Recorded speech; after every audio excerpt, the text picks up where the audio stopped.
Olá, meus irmãos, cumprimentamos a todos com a paz do Senhor Jesus. Seja muito bem-vindo a este canal. Estamos aqui estudando a Revista dos Juvenis, a lição de número 6, onde nós temos por tema da lição de número 6 a missão social da igreja.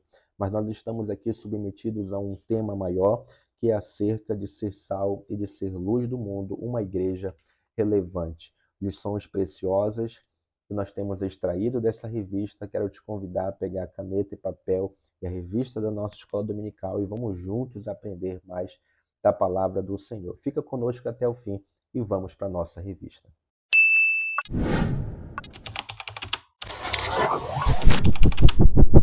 Nosso tema da nossa revista é a missão social da igreja. Nós temos aqui um texto principal que está em Salmos 41, versículo 1, que diz: Bem-aventurado é aquele que atende ao pobre, o Senhor o livrará no dia do mal.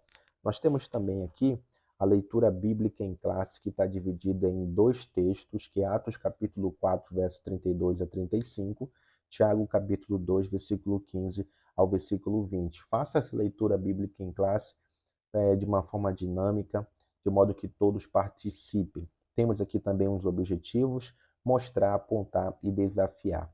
Mostrar que a igreja nasceu praticando a responsabilidade social, apontar a importância do amor fraternal e desafiar os alunos a praticarem o amor, a misericórdia, a bondade através do cuidado com o próximo. Em caráter introdutório, nós vamos aqui observar algumas assistências sociais que é uma realidade dos nossos dias.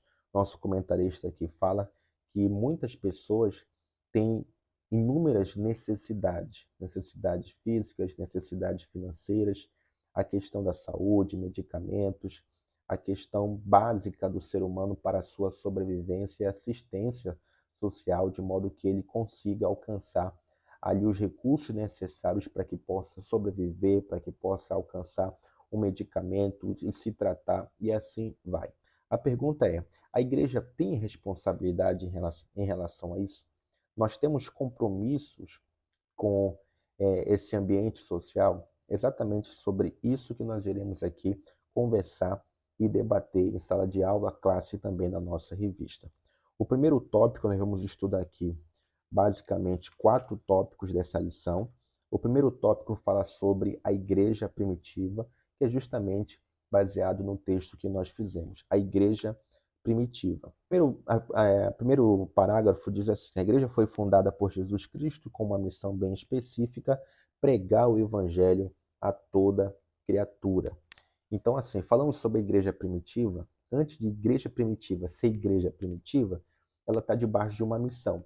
Qual é a missão? Pregar o evangelho, falar de Jesus, anunciar as boas novas. Marcos capítulo 16, versículo 15 diz: Ide pelo mundo todo e pregue o evangelho a todas as pessoas. Mateus capítulo 28, verso 19 também diz: Vão, façam discípulos de todas as nações, batizando-os em nome do Pai, do Filho e do Espírito Santo. Então a igreja ela está debaixo de uma missão. A missão é pregar o evangelho. Paulo disse a Timóteo: prega a palavra a tempo e a fora de tempo. Não importa o contexto, não importa a crise, não importa o que a nação esteja passando, nossa missão é pregar o evangelho. Antes de entrarmos em outros pontos da igreja primitiva, eu gostaria de destacar aqui 7 segredos da igreja primitiva que nós podemos aprender quando lemos o livro de Atos dos Apóstolos. Esses 7 segredos, em caráter de nota, foi extraído do canal do pastor Aguinaldo Bede, ali o canal da IBD, que também agrega muito na nossa vida. Você pode estar indo lá, consultar este canal, um canal muito rico, que também pode agregar na sua vida. Então, esses 7 segredos aqui é muito importante. O primeiro segredo, a utilização dos dons espirituais. Irmão Márcio, os dons espirituais cessaram? Sim. Para quem? Para quem não crê, para quem não busca, para quem desacredita dos dons espirituais. Para esses sim cessaram os dons espirituais, mas para nós que cremos nos dons, buscamos os dons, assim como a igreja primitiva, os dons espirituais eles eram utilizados. Segundo, a capacidade para enfrentar as perseguições. A capacidade para enfrentar as perseguições ela é oriunda da fé, em Cristo, firmado na poderosa palavra de Deus e revestido pelo Espírito Santo do Senhor. Então, nós estamos preparados, capacitados para enfrentar qualquer tipo de oposição e perseguição. Terceiro, a convicção que Cristo está vivo. Convicção da ressurreição, convicção da morte do Senhor, convicção do que ele fez por nós na cruz do Calvário, convicto que Jesus Cristo está vivo. Quarto, o evangelho atuante e dinâmico, ou seja, o evangelho que tem a capacidade de se adaptar em diferentes tipos de cultura e de classe social, mas que o seu conteúdo está centralizado na poderosa palavra de Deus. Quinto, a vida de oração. A oração é a nossa base, a oração é intimidade, a oração é comunhão. Então, quando a igreja entende que a oração é o ponto de partida para qualquer coisa na igreja, essa é uma igreja vitoriosa. Sexto, a santificação pessoal e coletiva. Quando falamos desse ponto aqui da santificação pessoal e coletiva, eu te convido a estudar e ler a revista dos jovens, que estamos lá estudando exatamente sobre isso, a santificação processual, coletiva, pessoal, o processo da santificação. Sétimo, a prioridade dada ao Espírito Santo. Alguns estudiosos dizem que o livro de Atos dos Apóstolos, ele não deveria ser chamado Atos dos Apóstolos, mas Atos do Espírito Santo, pois desde o capítulo 1 até o seu último capítulo, a ação do Espírito Santo ela é bastante eminente no texto. A todo instante o Espírito Santo está operando e trabalhando, assim como ainda opera nos dias de hoje. Então aqui está 7 segredos da igreja primitiva. Você quer esses 7 segredos para falar em sala de aula? Eu vou estar aqui deixando o meu número na descrição desse vídeo e você pode estar mandando mensagem para mim, que eu vou estar aqui mandando para você esses 7 segredos da igreja primitiva. Vamos aqui falar sobre a igreja primitiva e alguns pontos dela que você pode estar extraindo e colocar em sala de aula. Eu já falei que a igreja tem uma missão, Marcos 16:15, Mateus 28. Atos capítulo 1, versículo 4 e o versículo 8 revela que a igreja ela é uma igreja cheia do Espírito Santo, ou, a partir disso, começa a cumprir a missão. Jesus disse que, no versículo 8, receberão poder quando o Espírito Santo descer sobre vós e serão minhas testemunhas em Jerusalém, Judeia, Samaria e até os confins da terra. É importante, professor, você falar em sala de aula que antes de eles serem testemunhas de Jesus, eles receberam o revestimento de Deus, o dínamo de Deus, né? O poder do Espírito Santo sobre nós, que é a capacitação do céu para que nós possamos ser pregadores do Evangelho, testemunhas do Senhor. Então, antes de sair pregando o Evangelho, sendo uma testemunha de fato, é necessário ser cheio do Espírito Santo de Deus. Você faz uma pergunta e causa uma dinâmica. Você já recebeu o Espírito Santo de Deus? Você é revestido do poder do Espírito Santo de Deus? Você é cheio do Espírito Santo de Deus? Você já conhece o Espírito Santo de Deus? Faça essas perguntas em sala de aula e cause uma dinâmica entre seus alunos. Outro ponto importante aqui sobre a igreja primitiva é que Deus dava o crescimento para esta igreja. Atos 2:47 diz: louvando a Deus e tendo a simpatia de todo o povo, e o Senhor lhes acrescentava todos os dias os que iam sendo salvos. É importante ressaltar aqui, irmão Márcio, é importante ressaltar aqui é que o crescimento que a igreja tinha era promovido por Deus e não pelos métodos humanos. A bem da verdade, nesse tempo pós-moderno que a gente está vivendo, muitos têm procurado se adaptar às coisas do mundo para trazer dentro da igreja, para segurar ou para atrair os nossos adolescentes e os nossos jovens. Nós vamos observar aqui, em Atos capítulo 4, verso 4, que o método de crescimento era pelo menos 3. Doutrina dos apóstolos, na comunhão do partido, na comunhão do partir do pão e também nas orações. Então são 3 métodos, no caso 3 pontos, que são de fundamental importância para uma igreja saudável. A doutrina, que é a poderosa palavra de Deus, a comunhão com os irmãos e também na oração. Então isso aqui não pode, ficar desapercebido. O melhor método que temos para o crescimento saudável de uma igreja é quando nós submetemos a santa palavra de Deus, quando nós temos comunhão uns com os outros e quando a igreja mergulha em braço de oração. Vamos observar aqui outro ponto interessante, é que a igreja estava em comunidade, né? E quando nós falamos que a igreja ela estava em comunidade, nós percebemos que nessa igreja que vivia em comunidade, todos cultuavam o Senhor, independente da classe social.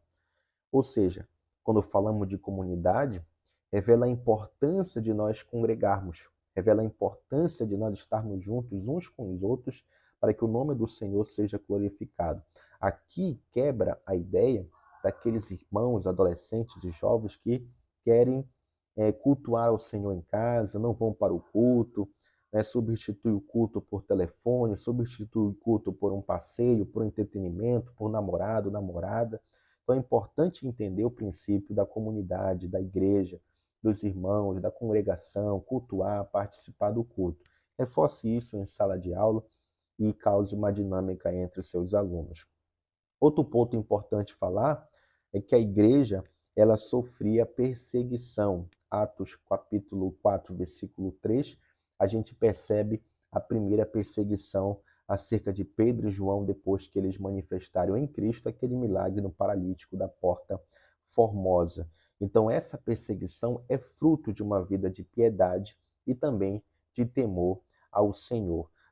Paulo diz em 2 Timóteo capítulo 3, verso 12, que de fato todos os que desejam viver piedosamente em Cristo Jesus padecerão perseguição. Aqui quebra a ideia dos neopentecostais que acreditam que o crente não precisa ou não deve ou não vai passar por luta, dificuldade, perseguição, que o evangelho é um mar de rosas, que Jesus é amor e que você não precisa passar por luta e dificuldade. Isso é maldição, isso é luta, é problema na sua vida, que você precisa dar dinheiro para que isso aí mude. Quando na verdade nós entendemos que aquele que deseja viver uma vida piedosa, temente ao Senhor, esse vai padecer perseguição. Então a perseguição é fruto de uma vida piedosa.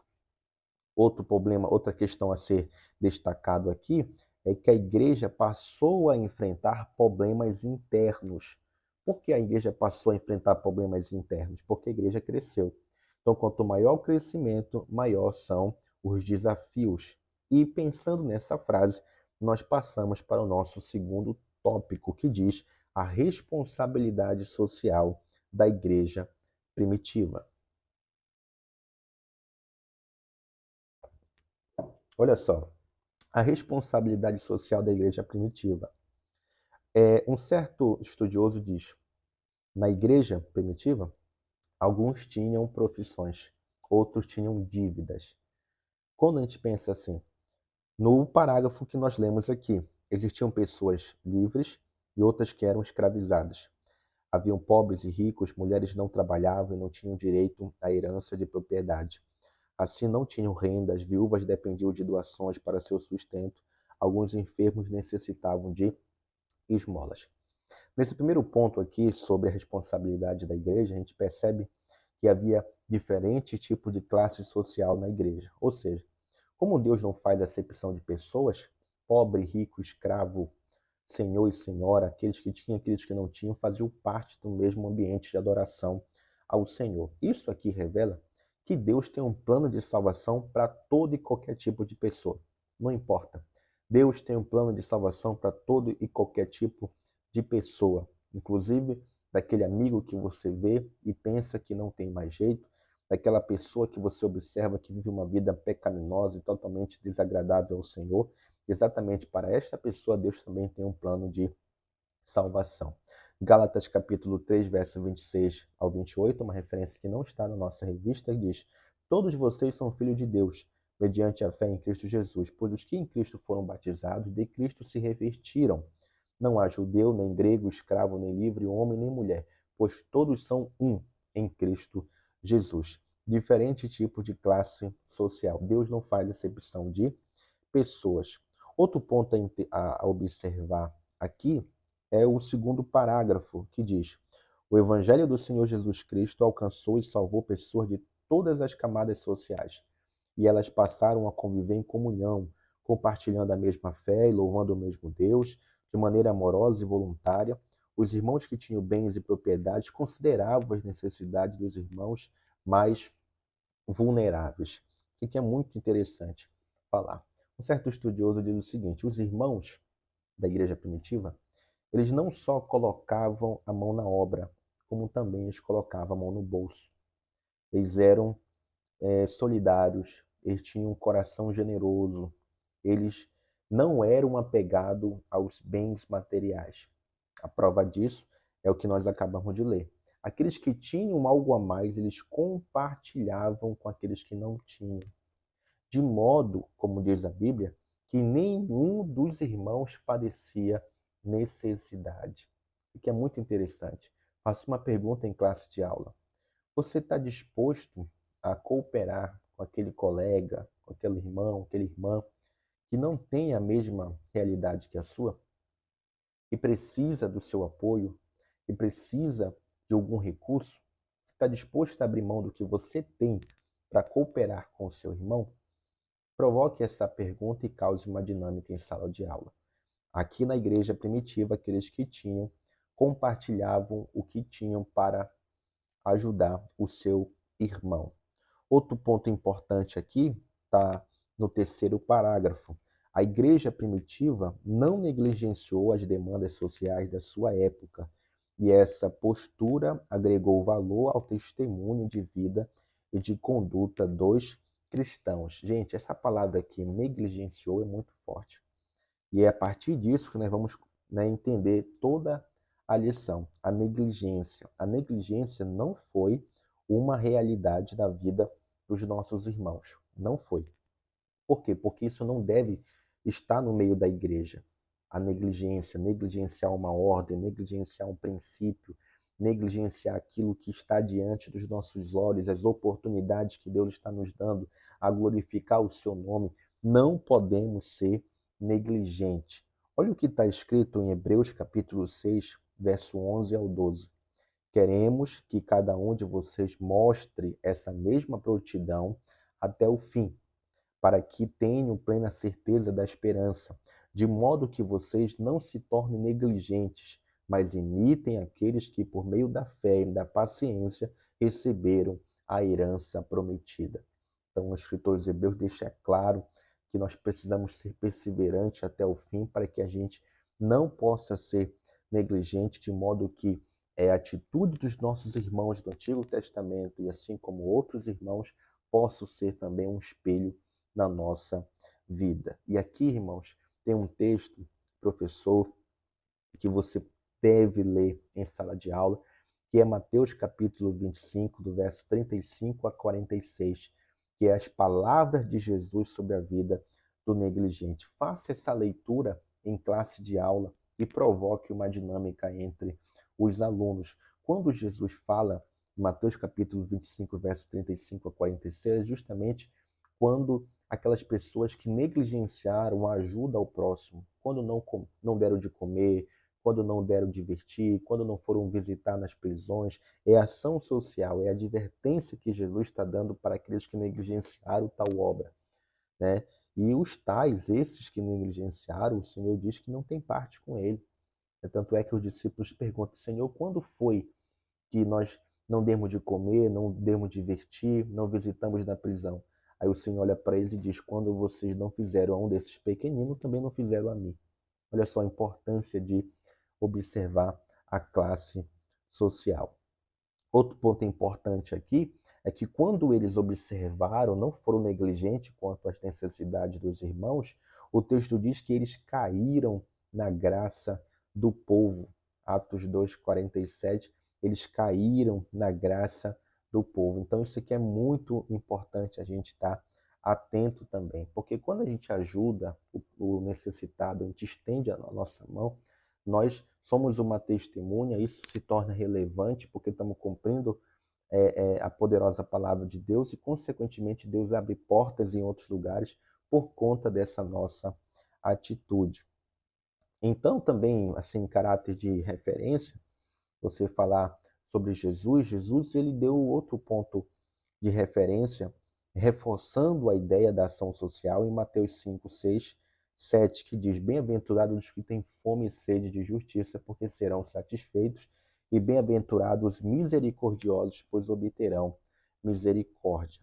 E quando a gente fala sobre o problema interno acerca das viúvas, que era a grande questão, como eu falei no tópico anterior, houve um crescimento e com o crescimento aumentaram os desafios, os apóstolos não estavam conseguindo dar a assistência necessária para todas as pessoas, inclusive as viúvas.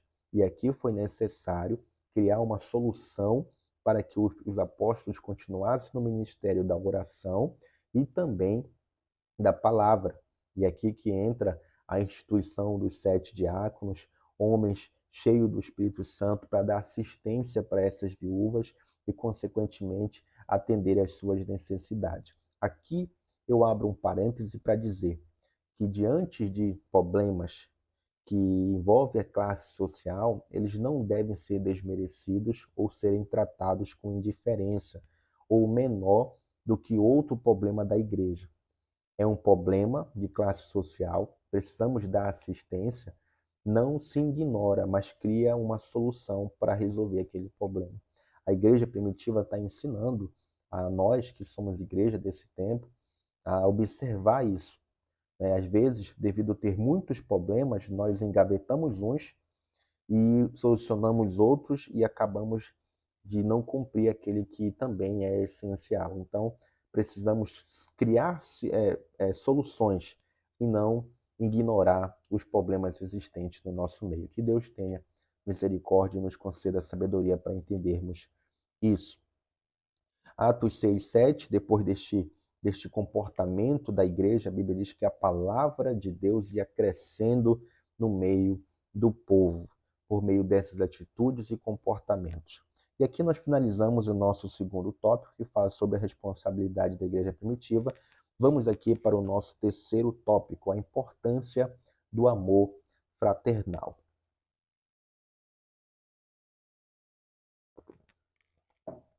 Quando nós falamos sobre o amor fraternal, é características do verdadeiro cristão a preocupação com o necessitado, a disposição de ajudar e a prática da misericórdia. É característica acerca do amor fraternal. Eu quero que você observe o que está escrito em 1 Timóteo capítulo 4, versículo 8. Olha o que Paulo diz a Timóteo. O exercício físico é de pouco proveito. A piedade, porém, para tudo é proveitosa, porque tem promessa da vida presente e também da futura. Paulo está falando a Timóteo que o exercício físico ele tem pouco proveito, mas tem proveito. Mas o proveito dele é pouco porque ele se limita somente a nós. Ou seja, só alcança nossa saúde, nosso estado físico aqui na Terra. E acabou. Mas quando nós exercitamos a piedade, esse proveito não se limita somente aqui na Terra, mas também na eternidade. Ou seja, é um benefício para a Terra e também na eternidade. O que me chama a atenção é que Paulo usa a expressão exercício. E a expressão exercício aqui, na expressão grega, nos traz a ideia de um atleta se preparando para as suas competições de alto nível. Então, esse atleta ele vai preparar o seu corpo físico, ele vai preparar seu condicionamento físico, ele vai se abster de certo tipo de alimento, ele vai priorizar o seu descanso, atentar para os comportamentos que os demais cometem e ele não pode cometer por conta da atividade que ele vai exercer. De igual modo, nós devemos exercitar a piedade. Imagina só isso. E o exercício da piedade, no caso, ajudar o próximo, o amor fraternal, não envolve sentimento, mas envolve atitude, envolve prática, envolve execução. Então, quanto mais tu exercita-te nisso, mais melhor você fica, você se aperfeiçoa, você procura métodos e recursos diferentes para continuar fazendo aquela missão. Então é muito importante você colocar esse texto e essas palavras que foram ditas agora em sala de aula. Quando falamos sobre ainda o amor fraternal, é importante destacar aqui a ideia da prática, que foi o que eu falei anteriormente. Muitos se destacam pela forma de se expressar, mas poucos se destacam pela prática do que se expressa. Então, melhor do que a gente falar é executar, é exercer o amor, é colocar em prática aquilo que Deus já delegou para nós, é fazer o bem, é uma característica, um perfil de todo cristão, exercer misericórdia, fazer o bem. Olha o que está escrito em Gálatas 6,10. Portanto, enquanto temos oportunidade para quê? Façamos o bem a todos, especialmente aos da fé, aos domésticos da fé. Então, toda e qualquer oportunidade que tivermos para executar o bem, compete ao cristão a fazer assim, principalmente aos nossos irmãos que estão do nosso lado na batalha dia por dia. E quando falamos ainda sobre o amor fraternal, volto ao que eu falei, tudo isso está aqui no terceiro tópico, que o amor, ele não é uma questão sentimental, eu não preciso sentir, né, esse amor para poder começar a colocar em prática. Não, o amor é um mandamento, o amor é uma ordem. Amai o teu próximo como a ti mesmo. Então é uma questão de decisão, é uma questão de entrega, é uma questão de disposição. Tanto é verdade isso que eu quero que você anote um texto que está em Efésios capítulo 5, verso 25. Maridos, amem as suas mulheres, olha isso, assim como Cristo amou a igreja e se entregou a si mesmo por ela. Cristo se entrega pela igreja. Então, a forma que Cristo tem de demonstrar o amor pela igreja é se entregando por ela com o sacrifício da própria vida. De igual modo, Paulo orienta os maridos: maridos, amem a sua esposa, de modo que vocês sacrifiquem por ela, se entreguem por ela, da mesma forma que Cristo fez com a igreja. O que Jesus está falando na boca de Paulo é que a entrega revela o amor. Então, o amor não é sentimento, o amor é uma entrega. Amor é uma decisão, amor é uma disposição.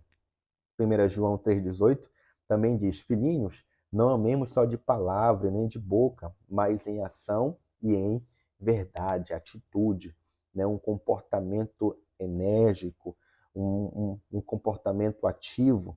Romanos 12, 9 ao 10 diz: o amor deve ser sincero, odeiem o que é mal, apegue-se ao que é bom, dediquem-se uns aos outros com amor fraternal, né? Prefiram dar honra aos outros mais do que a si próprio. Isso aqui é muito forte, porque tem pessoas que só querem o vosso reino, mas não querem que seja feita a sua vontade.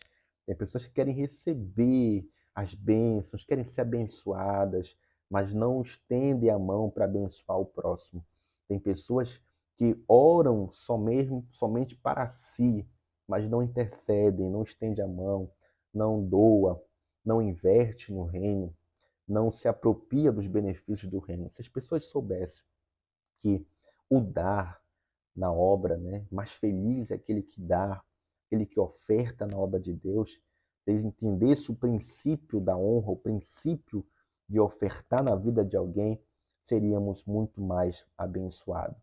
1 João 4, 20 e 21 diz: se alguém afirma, eu amo a Deus, mas odia o seu irmão, é mentiroso. Pois quem não ama seu irmão a quem vê, não pode amar a Deus a quem não vê. Ele nos deu este mandamento: quem ama a Deus, ame também ao seu irmão. Essa que é a importância do amor fraternal no nosso terceiro tópico. Vamos aqui para o nosso tópico 4.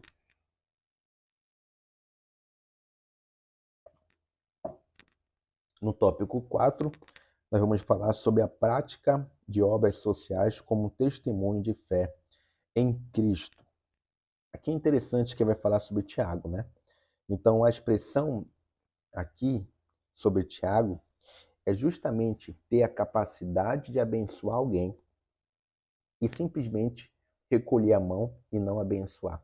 É aquela famosa expressão assim, ó, Deus abençoe, né? Então, quando a gente fala assim, Deus abençoe alguém, sabendo da necessidade desse alguém e não abençoando esse alguém, essa expressão Deus abençoe, ela é inválida, ela é falsa, ela é medíocre, ela não tem nenhum valor.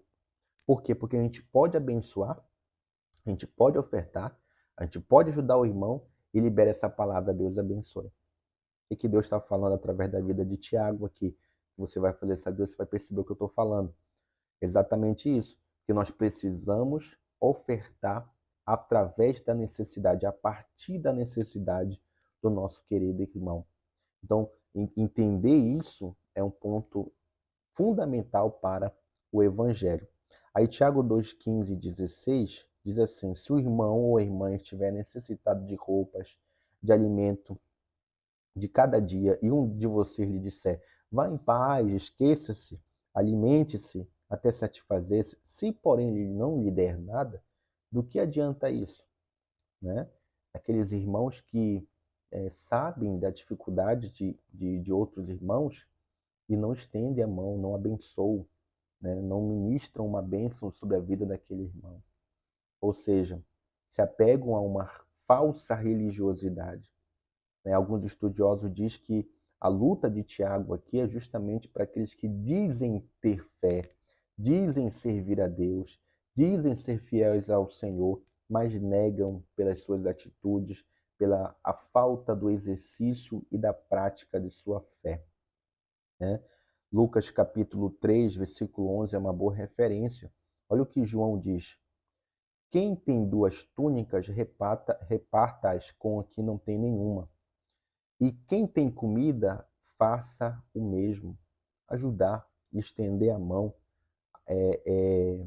cooperar com o nosso irmão, que é nosso companheiro de guerra, companheiro de fé, e, consequentemente, também ajudar outras pessoas. Importante ainda falar sobre Tiago é que nós somos salvos pela fé. Né? O combate de Tiago aqui não entra em contradição com o que Paulo fala em Efésios capítulo 4, versículo 2, 8 e 9. Não entra em contradição. Por quê? Em Efésios capítulo 2, Paulo fala que nós somos salvos pela fé mediante a graça do Senhor Jesus. Está escrito aqui, ó, vocês são salvos pela graça por meio da fé. Isto não vem de vocês, é dom de Deus, não por obras, para que ninguém se glorie. Ou seja, nós somos salvos pela fé. Agora, como evidenciamos essa fé? Evidenciamos essa salvação, essa fé em Cristo Jesus, colocando em prática através das obras.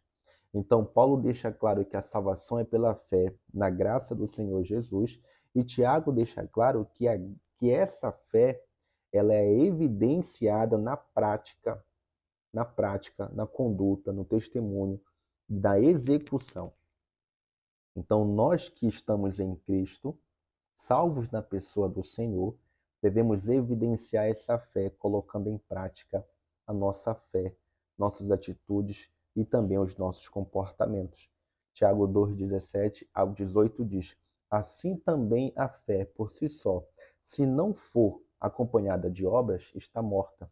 Mas alguém dirá: você tem fé, eu tenho obras. Mostre-me a sua fé sem obras, e eu lhe mostrarei a minha fé pelas obras. Então, alguns estudiosos dizem que esse combate de Tiago é justamente com aqueles que se dizem ser, falam, mas não executam. Então, falar e não executar revela que a pessoa não foi salva em Cristo Jesus. Essa pessoa não entendeu a obra salvífica de Cristo. Essa pessoa não está vivendo o processo da santificação. Essa pessoa não está olhando para o seu próximo como seu irmão, nem tampouco amando-o como ama a si mesmo. Então, Tiago está aqui instigando na vida dos irmãos a verdadeira fé. E a verdadeira fé é aquela que coloca-se em prática em obras voluntárias, obras generosas, obras que estendem a mão para o nosso irmão. E aqui também tem uma última referência que eu deixo aqui para os irmãos, que é justamente a ideia daquele que sabe fazer o bem e não faz, esse comete pecado. Essa é a nossa revista sobre a missão social da igreja. Essa aula foi bênção para você? Você ainda não é inscrito no nosso canal, inscreva-se no nosso canal, deixe seu like, deixe seu comentário aqui de onde você está assistindo esta aula. Eu tenho certeza que vai ser uma bênção a Escola Bíblica Dominical e que o Senhor te abençoe poderosamente em nome de Jesus.